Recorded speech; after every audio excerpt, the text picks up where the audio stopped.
this out.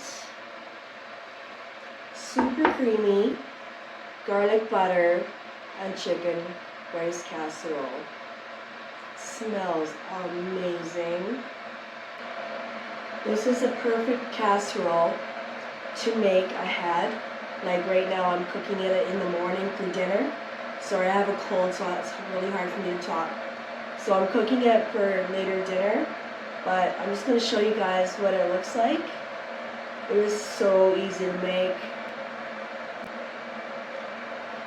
It would be perfect for leftover chicken or rotisserie chicken. Look at that. Cheese, rice, garlic, all in one pan.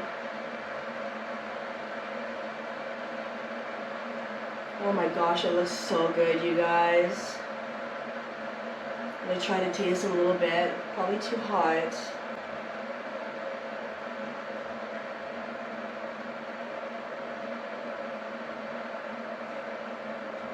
I should have let it rest, but I have to go to work right away, so I can't.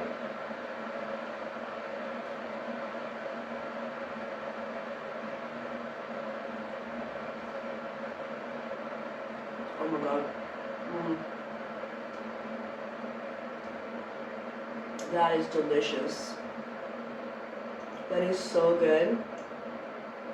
I bet you it's going to be just as good the day after too for leftovers. You guys have definitely got to make this. Thanks for watching. I'll see you later.